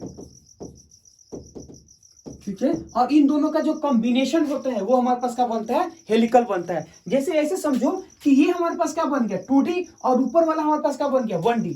तो 2D और 1D मिलाते हैं तो हमारे पास क्या बनता है, 3D बन जाता है। जैसे ये बोलेंगे हमारे पास क्या बने 1D, ये चीज हमारे पास क्या होगा, ये बोलेंगे हमारे पास हो गया 1D मोशन, और ये हमारे पास क्या बन गया 2D मोशन। और 1D मोशन और 2D मोशन का जब कंबाइन करते हैं तो हमारे पास क्या बनता है, 3D मोशन। 1D मोशन और 2D मोशन को जब हम कंबाइन करते हैं तो हमारे पास क्या बनता है, 3D मोशन बनता है। तो हम ये चीज बोल सकते हैं कि 1D मोशन हमारे पास क्या होता है, जो कोई भी चीज एक स्ट्रेट लाइन में जाता हुआ नजर आता है, चाहे वो एक एक्सिस में जाए या दो एक्सिस में जाए, उससे कोई फर्क नहीं पड़ता। अगर वो स्ट्रेट लाइन है तो हम बोलेंगे 1D मोशन है। अगर वो स्ट्रेट लाइन ना होके वो किसी प्लेन में हमारे पास टेढ़ा मेढ़ा होता है, उस चीज को हम लोग क्या बोलते हैं, 2D मोशन। अगर हम ये चीज बोलेंगे कि जब मोशन हमारा स्पेस में होता है, यानी मैं ये चीज बोल रहा था 1D और 2D का कॉम्बिनेशन हमारे पास होता है, तो हम इस चीज को क्या बोलेंगे, हम इस चीज को बोलेंगे ये हमारे पास क्या होगा, 3D मोशन हमारे पास होता है। अगला पॉइंट अगर हम लोग देखें वो हमारे पास क्या है, वो चीज देखिए। तो अगला हमारे पास होता है काइनेमेटिकल पैरामीटर। काइनेमेटिकल पैरामीटर मतलब ऐसे समझो कि वो चीज जिस चीज को हम लोग क्या कर सकते हैं, कैलकुलेट करेंगे। तो काइनेमेटिकल पैरामीटर होता है हमारे पास जिस चीज को हम लोग कैलकुलेट करते हैं। तो सबसे पहले हम लोग किस चीज को कैलकुलेट करते हैं, तो सबसे पहले हम लोग कैलकुलेट करते हैं पोजीशन वेक्टर को, फिर हम लोग कैलकुलेट किसको करेंगे, डिस्टेंस को, फिर हम लोग किसको करेंगे, हम लोग डिस्प्लेसमेंट को, फिर किसको करेंगे, वेलोसिटी को, फिर किसको करेंगे हम लोग अगर देखें स्पीड को, फिर किसको करेंगे हम लोग, एक्सेलरेशन को। मतलब हम ये चीज बोलेंगे पूरे काइनेमेटिक्स को जिस चीज को कैलकुलेशन करते हैं उस चीज को क्या बोलते हैं, उस चीज को बोलते हैं काइनेमेटिकल पैरामीटर। यानी जो हमारे पास वेरिएबल होता है और जिस चीज को हम लोग कैलकुलेट करेंगे उसको बोलते हैं काइनेमेटिकल पैरामीटर। तो इस काइनेमेटिकल पैरामीटर के बारे में सोचने की, समझने की कोशिश कीजिए वो क्या होता है। सुनिए, तो काइनेमेटिकल पैरामीटर क्या होता है। तो सबसे पहला अगर बोले तो हमारे पास जो होता है वो पोजीशन वेक्टर होता है ना। काइनेमेटिकल पैरामीटर में बोलेंगे पोजीशन वेक्टर, है ना, पोजीशन वेक्टर। दूसरा हमारे पास जो होता है काइनेमेटिकल पैरा वो हमारे पास बनता है डिस्टेंस, है ना, हमारे पास हो गया डिस्टेंस। और जो तीसरा हमारे पास काइनेमेटिकल पैरामीटर होता है वो हमारे पास बनता है डिस्प्लेसमेंट। जो तीसरा हमारे पास होता है डिस्प्लेसमेंट। और जो हमारे पास बनता है चौथा, उसको हम लोग क्या बोलते हैं, उसको हम लोग बोलते हैं स्पीड। जो चौथा हमारे पास बनता है उसको बोलते हैं हम लोग स्पीड। और जो पांचवा हमारे पास होता है उसको बोलते हैं हम लोग क्या बोलेंगे, वेलोसिटी, है ना। जो तीसरा हमको बोलता है वेलोसिटी, यहां से बोलेंगे हम लोग क्या बोलेंगे, इसको हम लोग बोलते हैं एक्सेलरेशन, है ना, इसको हम लोग बोलेंगे, इसको बोलेंगे हम लोग एक्सेलरेशन। तो हम बोलेंगे काइनेमेटिकल पैरामीटर अगर हम लोग देखें तो सबसे पहले हमारे पास क्या होगा, पोजीशन वेक्टर, दूसरा हमारा होता है डिस्टेंस, और तीसरा होता है डिस्प्लेसमेंट, फिर हमारे पास होता है स्पीड, और हमारे पास क्या होता है वेलोसिटी, और फिर हमारे पास होता है एक्सेलरेशन। इन सारे पैरामीटर को हम लोग क्या करेंगे, 1 by 1 देखें। तो सबसे पहले किसको देखेंगे, सबसे पहले हम लोग देखेंगे पोजीशन वेक्टर को। तो पोजीशन वेक्टर हमारे पास क्या होता है वो चीज समझिए। देखिए पोजीशन वेक्टर का मतलब होता है किसी एक लोकेशन से, किसी एक बोलेंगे किसी एक ओरिजिन से किसी भी चीज के बारे में बता देना। या सपोज मतलब हम बोले हमारे पास कोई ओरिजिन है, अब उस ओरिजिन के रिस्पेक्ट में किसी के लोकेशन को बताना, उस चीज को हम लोग क्या बोलते हैं, उस चीज को हम लोग बोलेंगे पोजीशन वेक्टर। पोजीशन वेक्टर का मतलब होता है किसी ओरिजिन के रिस्पेक्ट में किसी एक पार्टिकल या किसी एक चीज को लोकेशन करना, उस चीज के बारे में बताना कि उसका एग्जैक्ट हमारे पास लोकेशन क्या है, उसका वैल्यू क्या है उस ओरिजिन से, उस चीज को हम लोग बोलते हैं पोजीशन वेक्टर। तो पोजीशन वेक्टर अगर देखें तो किसी ओरिजिन से किसी एक पार्टिकल या किसी ऑब्जेक्ट का एग्जैक्ट लोकेशन बताना कि इसके रिस्पेक्ट में ये इतना दूर है, उस चीज को बोलते हैं हम लोग पोजीशन वेक्टर, है ना। तो इसको समझिए, it is the complete information about location of A particle. किसी एक पार्टिकल या किसी ऑब्जेक्ट, पार्टिकल या फिर हम बोल सकते हैं ऑब्जेक्ट, है ना, कंप्लीट हमारे पास क्या है लोकेशन होता है ओरिजिन से, उस चीज को बोलते हैं हम लोग पोजीशन वेक्टर बोलते हैं। इसको कैसे समझेंगे उसको समझिए। सबसे पहली बात है कि पोजीशन वेक्टर के लिए एक रिफरेंस लाइन होता है, नहीं एक रेफरेंस हमारे पास क्या होता है ओरिजिन होता है। जैसे मैं ये चीज बोलूंगा 0,0,0, 0,0 का मतलब क्या होता है, इस चीज को हम लोग बोलते हैं ओरिजिन है। ये हमारे पास क्या बन गया, ये हमारे पास बन गया ओरिजिन। इस चीज को बोलते हैं हम लोग एक्स एक्सिस, इसको हम लोग बोलेंगे वाई एक्सिस, और इसको हम लोग क्या बोलेंगे जेड एक्सिस बोलेंगे। तो यहां से बोलेंगे एक्स एक्सिस, वाई एक्सिस और जेड एक्सिस, इस चीज को बोलते हैं हम लोग ओरिजिन बोलते हैं। ठीक है, अब मैं यहां से बोलूंगा कि ये चीज हमारे पास अगर देखें तो ये हमारे पास बन गया आर, जिसको हम लोग बोलते हैं क्या है ना, इसको हम लोग बोलेंगे एक्स वाई, और ये हमारे पास क्या बन गया जेड। ये एक्स एक्सिस, वाई एक्सिस और जेड एक्सिस, और ये जो आर हमारे पास होता है ना, इस चीज को बोलते हैं पोजीशन वेक्टर। मतलब हम ये चीज बोलेंगे कि यहाँ पे हमारे पास क्या है, ये हमारे पास कोई पॉइंट पी है ना, इस पॉइंट का लोकेशन इसके रिस्पेक्ट में, इसको क्या बोलते हैं हम लोग पोजीशन वेक्टर बोलते हैं। तो इस चीज को बोलते हैं क्या है, हमारे पास बन गया पोजीशन वेक्टर, है ना, पोजीशन वेक्टर,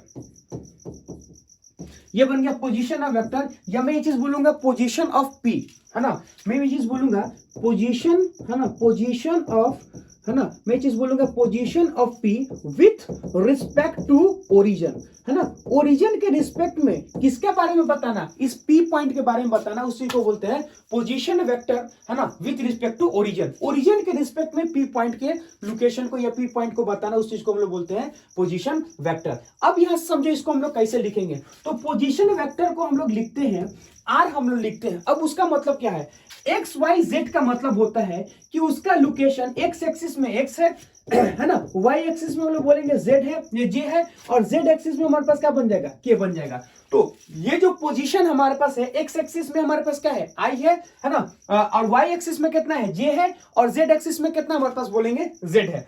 तो ये हमारे पास क्या बनता है, उसका लोकेशन हो गया। हो सकता है कि एक्स के जगह पे हमारे पास हो गया 5 2, या फिर मैं ये चीज बोलूंगा कि सुनो, ये बोलेंगे 2 2 और हमारे पास बन गया 2। तो ये जो पोजीशन वेक्टर हमारे पास है, वो बोलेंगे कि 2 मीटर हमारे पास हो गया एक्स में, 2 मीटर हमारे पास हो गया वाई में, और 2 मीटर हमारे पास क्या बन गया के में। तो ये जो लोकेशन हमारे पास बता रहा है, इसी चीज को क्या बोलते हैं, इसी चीज को बोलेंगे पोजीशन वेक्टर। मतलब पी पॉइंट का पोजीशन हमारे पास कितना है, 2i 2j और 2k। इसका मतलब ऐसे समझो कि 2 मीटर किस में जाओ, x में, 2 मीटर किस में जाओ, y में, और 2 मीटर किस में जाओ, हम बोलेंगे z में। तो this is a position of A p। ये किसका पोजीशन है, इस p पॉइंट का पोजीशन है। तो इस चीज को बोलते हैं पोजीशन। अब पोजीशन में हमारे पास दो चीज आता है, एक हमारे पास अगर देखें तो उसका मैग्नीट्यूड, और दूसरा हमारे पास आता है उसका डायरेक्शन। तो मैग्नीट्यूड का मतलब ऐसा समझो कि किसी भी वेक्टर के मॉड को निकालने को, किसी भी वेक्टर के मॉड को निकालने को क्या बोलते हैं, हम लोग बोलते हैं उसका मैग्नीट्यूड बोलते हैं। ठीक है,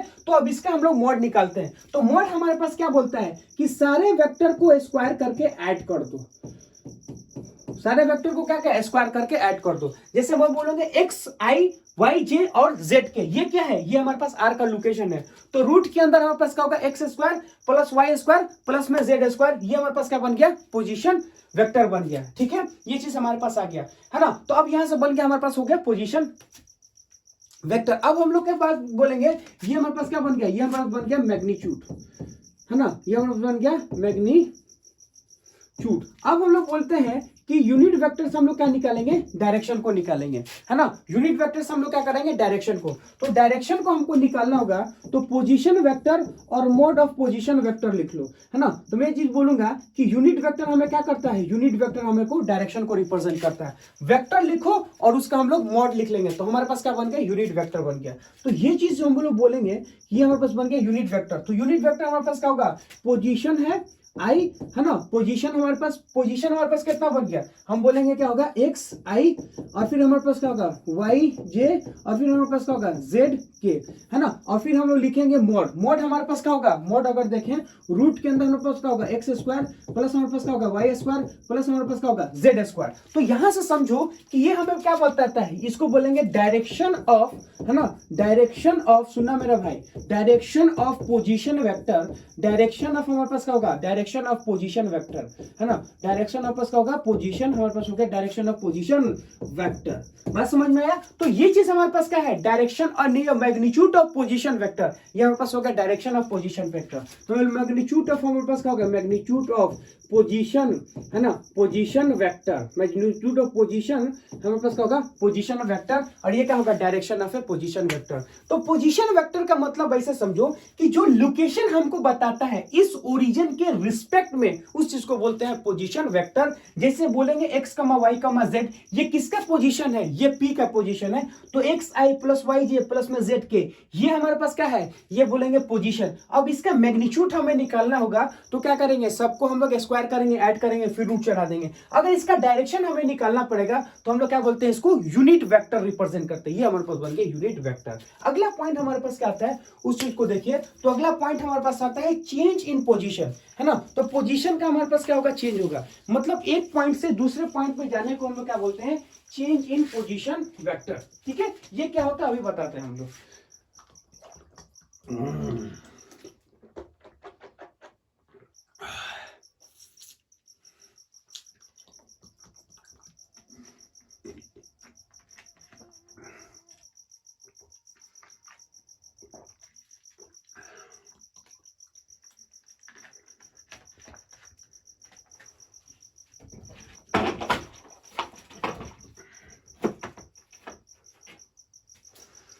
ठीक है, तो अब हमारे पास आता है चेंज इन पोजीशन।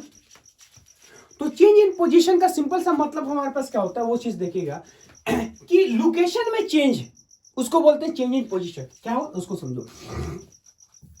सबसे पहली बात है कि मैं यहां से बोलूंगा कि ये हमारे पास क्या बन गया, एक्स एक्सिस, और फिर हमारे पास क्या बन गया, ये बन गया वाई एक्सिस, और बाहर की तरफ हमारे पास क्या होगा, बाहर की तरफ अगर देखें तो हमारे पास बन गया Z axis, X axis, Y axis और जेड एक्सिस।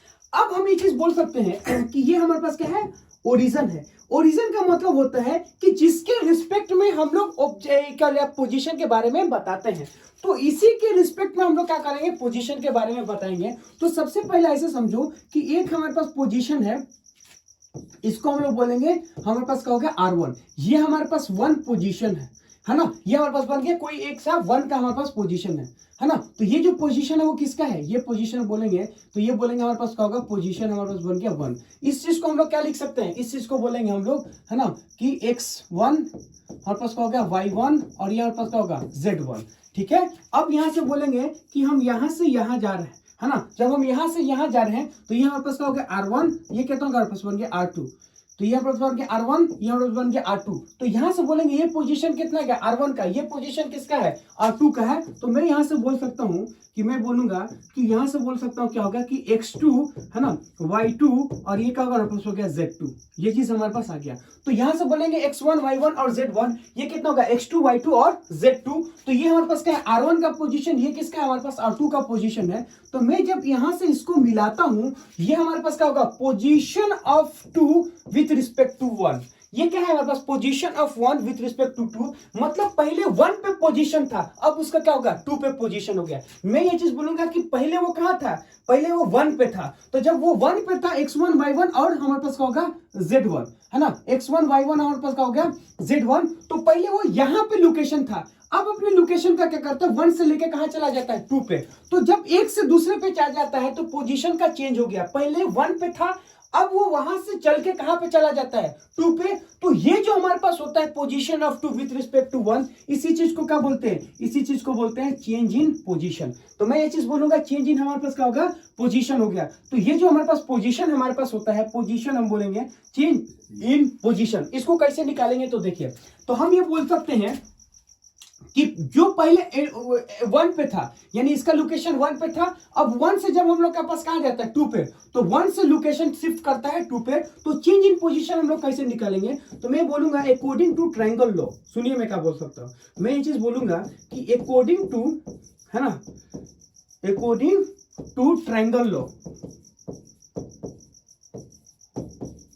ठीक है, according to triangle law. Triangle law के हिसाब से हमारे पास क्या होगा, वो चीज समझिएगा, वो क्या बोलेंगे, ट्रायंगल लॉ से आर, है ना, एक वेक्टर में दूसरे वेक्टर को जोड़ना है, यानी हम बोलेंगे सेकंड वेक्टर में क्या करना है, क्या लेता है कि फर्स्ट वेक्टर के हेड से सेकंड वेक्टर का टेल को जोड़ लेना है, या फिर मैं बोलूंगा कि फर्स्ट वेक्टर के टेल से सेकंड वेक्टर के हेड को जोड़ना है। तो जब हेड और हेड टेल मिलता है तो एक दूसरे से क्या करता है, जुड़ता है। जब हेड और टेल मिलता है तो एक दूसरे से हमारे पास क्या होगा, जुड़ता है। जब हेड से हेड, टेल से टेल मिलता है तो उस चीज को क्या बोलते हैं, उस चीज को बोलते हैं हम लोग रिजल्टेंट वेक्टर। तो ये R1 और ये क्या होगा, R2 विथ रिस्पेक्ट टू 1। तो ये क्या है हमारे पास होगा, इसमें इसको हम लोग ऐड करते हैं और ये चीज हमारे पास क्या होगा, इन दोनों का रिजल्टेंट आता है। तो मैं बोलूंगा R1 में किसको जोड़ दो, R1 में बोलेंगे तो हमारे पास होगा position of 2 with respect to 1, और ये किसके बराबर आ रहा, R2 के बराबर आ रहा है। मतलब जब हम R1 को जोड़ते हैं और चेंज इन पोजीशन को जोड़ते हैं, एक वेक्टर प्लस दूसरा वेक्टर इज इक्वल टू हमारे पास हो गया तीसरा वेक्टर।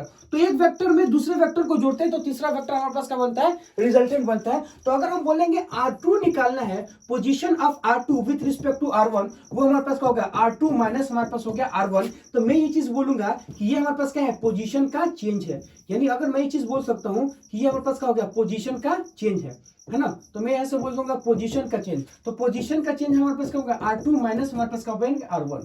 ये चीज हमारे पास क्या बन गया, पोजीशन का चेंज हो गया। तो दिस इज ए पोजीशन का चेंज। अब पोजीशन का चेंज हमें निकालना है तो कैसे निकालेंगे, R2 में से R1 को घटा दो, वही हमारे पास क्या होगा, पोजीशन का चेंज होगा। तो मैं यहां से बोलूंगा कि R2 में से, है ना, सिंपल सा मतलब ऐसा समझो कि R2 में से R1 को घटाना है। तो पहले R2 निकाल लो। तो R2 हमारे पास कितना होगा, ये समझो, हम बोलेंगे X2I, है ना, Y2J, और हमारे पास क्या होगा, Z2 हमारे पास क्या हो गया, हमारे पास आ गया K, है ना। और उसके बाद बोलेंगे हमारे पास बन गया R1। तो R1 हमारे पास क्या होगा, X1I, है ना, Y1 हमारे पास क्या होगा J, और हमारे पास क्या होगा Z1 हमारे पास बन गया K। तो X2I, है ना, Y2J और क्या होगा Z2K, ये चीज हमारे पास आएगा फर्स्ट।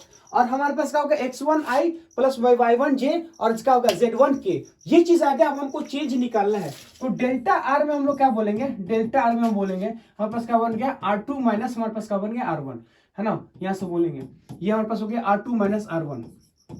तो R2 हमारे पास क्या होगा, R2 हम बोलेंगे हमारे पास हो गया X2I, है ना। यहां से बोल सकते हैं क्या होगा Y2J, और यहां से बोल सकते हैं क्या होगा Z2 हमारे पास हो गया K। माइनस में अगर हम लोग देखें तो क्या होगा, माइनस में अगर देखें तो हमारे पास हो गया X1I, है ना, Y1J, हमारे पास क्या होगा Z1 हमारे पास बन गया K। ये चीज हमारे पास आया। तो जब हम डेल्टा R निकालते हैं, यानी चेंज इन हम लोग बोलेंगे पोजीशन निकालते हैं, तो R2 अगर देखें तो हमारे पास क्या होगा X2I, है ना, Y2 हमारे पास क्या होगा J प्लस क्या होगा Z2 हमारे पास बन गया K। इसको करेंगे हमारे पास क्या होगा X1I, हमारे पास क्या होगा Y1 हमारे पास होगा J, और हम बोलेंगे Y1 हमारे पास क्या होगा, हमारे पास हो गया ZK। ये चीज हो गया Z1K। अब इन दोनों का डिफरेंस निकालो। तो I वाले को I के साथ, J वाले को J के साथ। तो ये हमारे पास हो गया I वाला। तो मैं यहां से लिखूंगा X2 माइनस हमारे पास हो गया X1, ये हमारे पास हो गया I, प्लस में हम लोग क्या लिख सकते हैं, यहां से लिखेंगे Y2 माइनस हमारे पास हो गया Y1, ये हमारे पास हो गया J, प्लस में हमारे पास क्या होगा Z1 माइनस Z2 माइनस क्या होगा Z2 माइनस हमारे पास हो गया Z1, ये हमारे पास बन गया K। यानी हम बोलेंगे X वाले को X के साथ, Y वाले के Y के साथ।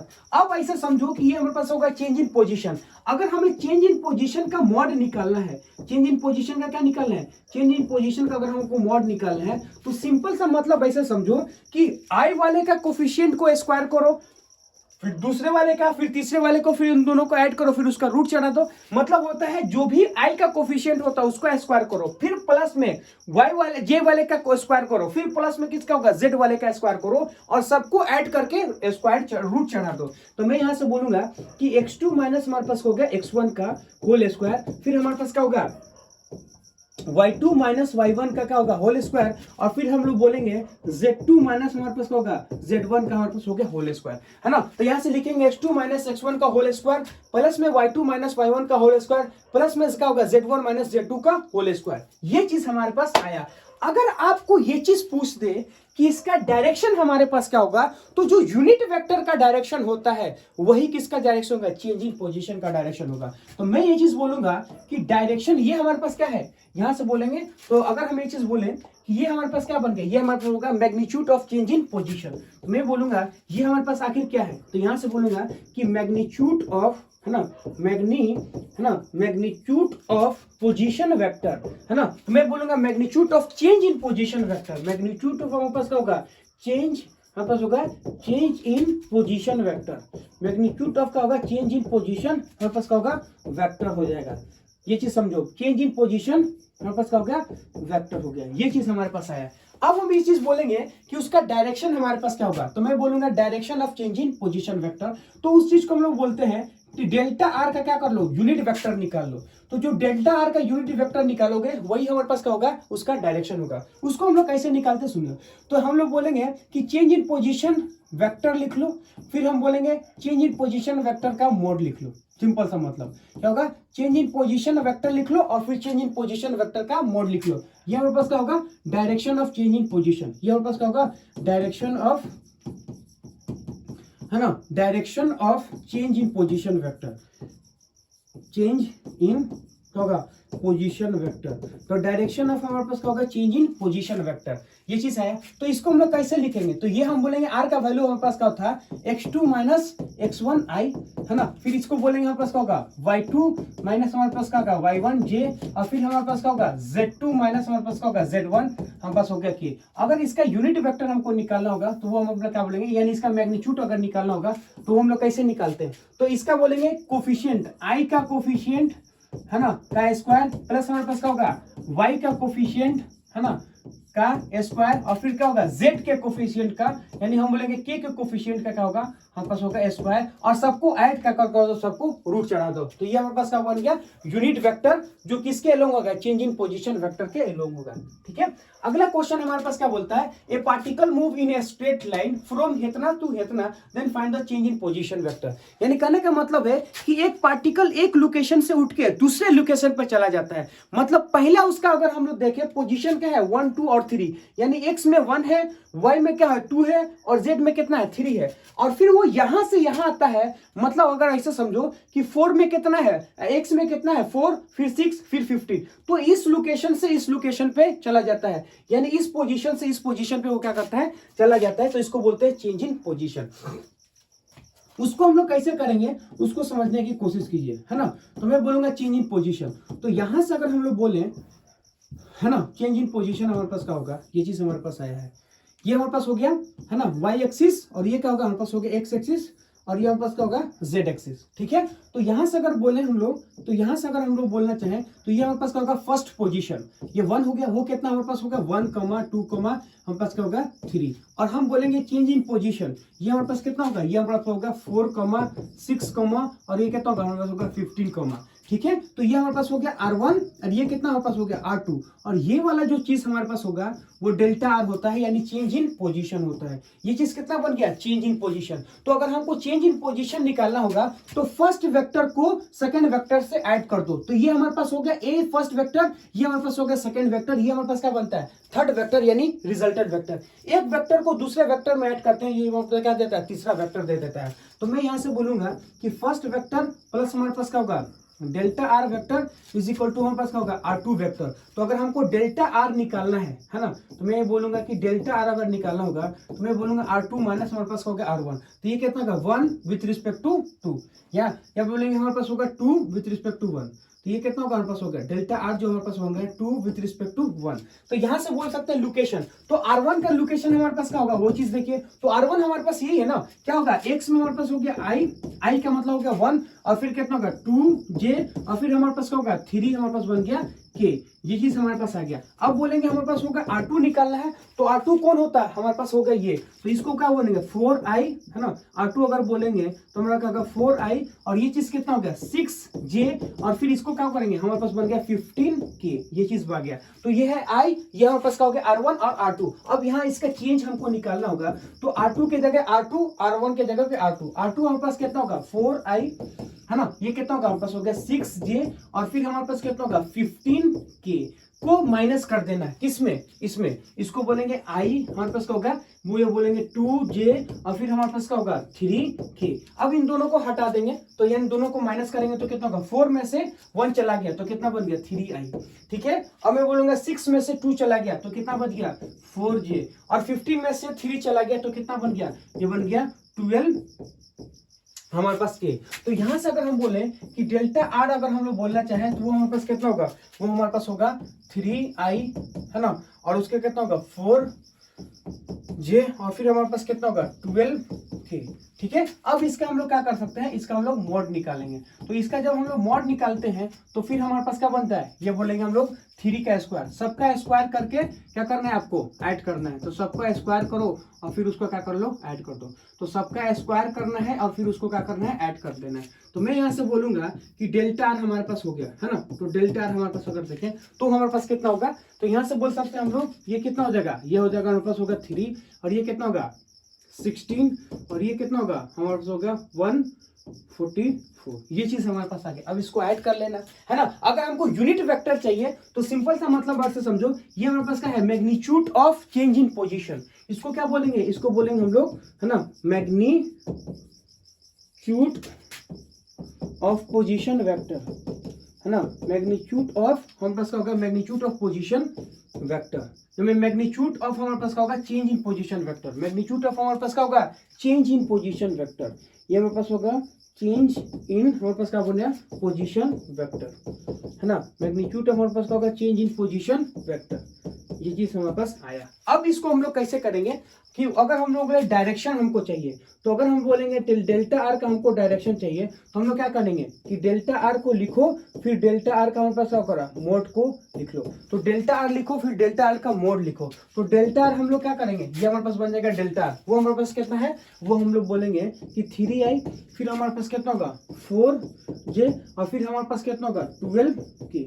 ठीक है। और उसको हम लोग क्या करेंगे उसके मैग्नीट्यूड से डिवाइड कर देंगे। वो हमारे पास कितना होगा 9, ये कितना होगा हमारे पास होगा 16, और ये कितना बन गया 144। ये चीज हमारे पास आया है ना। तो अगर हम बोलेंगे पोजीशन वेक्टर क्या होता है, तो चेंज इन पोजीशन वेक्टर होता है final position minus initial position. तो चेंज इन पोजीशन का मतलब क्या होता है, चेंज इन पोजीशन को अगर देखें तो हमारे पास क्या बनता है फाइनल पोजीशन है ना, फाइनल पोजीशन माइनस हमारे पास क्या होगा initial position. Final position minus initial position को क्या बोलते हैं चेंज पोजीशन। फाइनल पोजीशन को लिखो उसके बाद से इनिशियल पोजीशन को माइनस कर दो, तो ये चीज हमारे पास आ जाता है।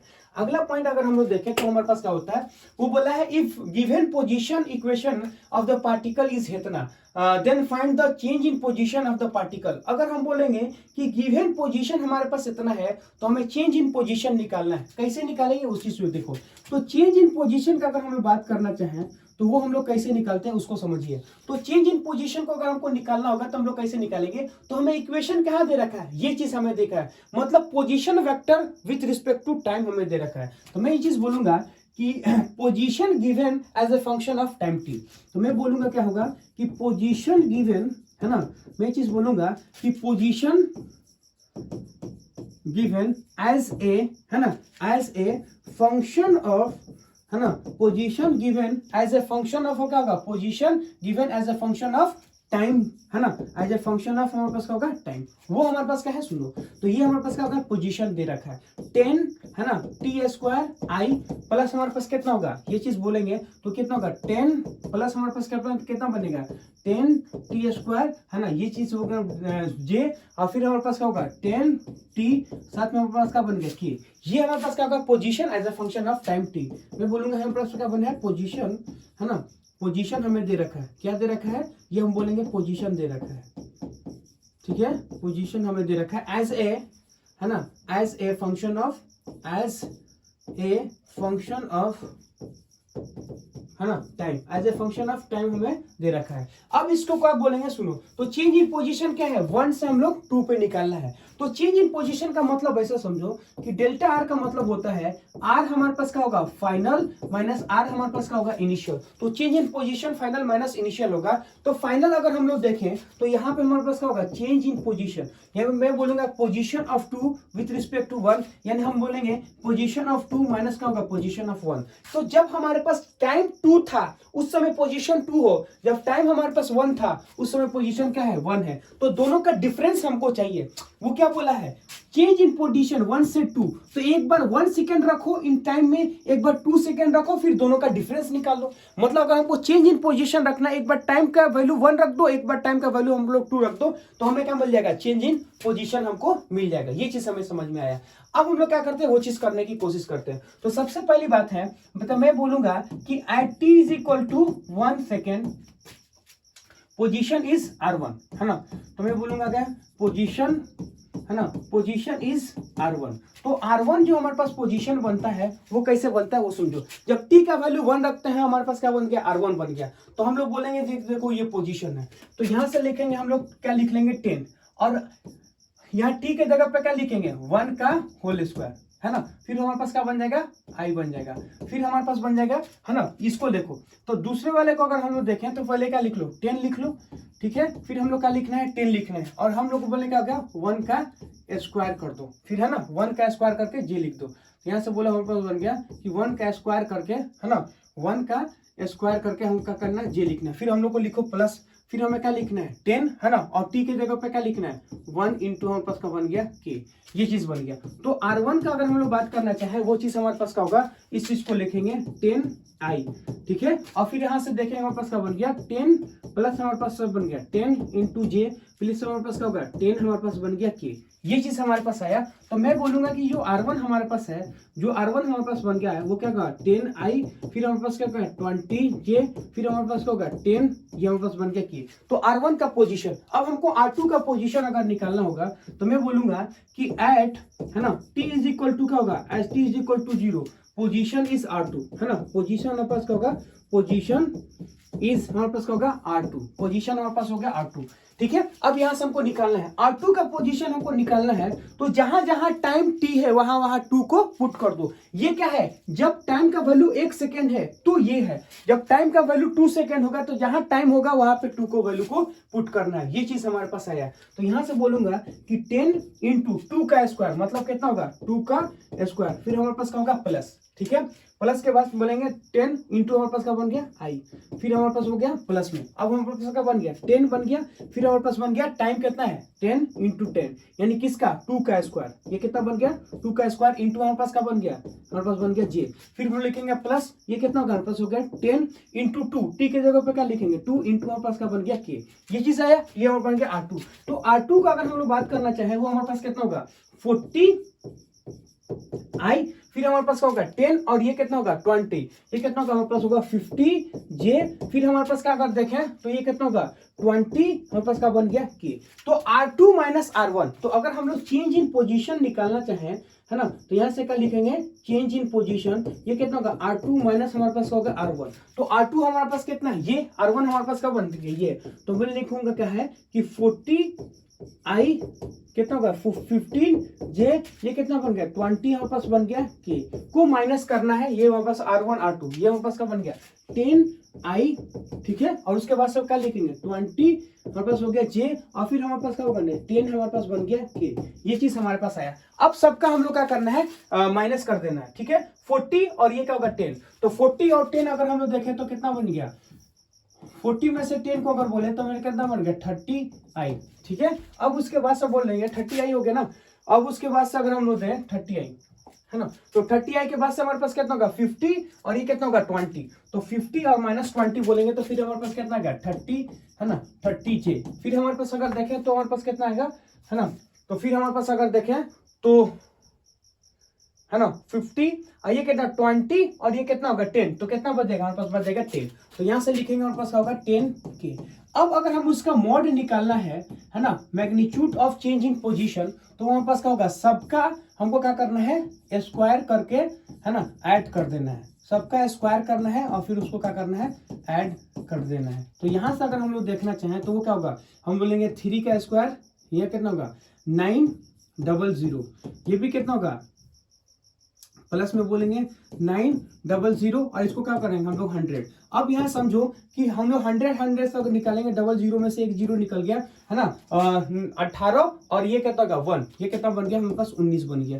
तो जो चेंज इन पोजीशन का मैग्नीट्यूड आया है वो क्या होगा 10 × रूट के अंदर हमारे पास हो गया 90। ये चीज हमारे पास गया कि चेंज।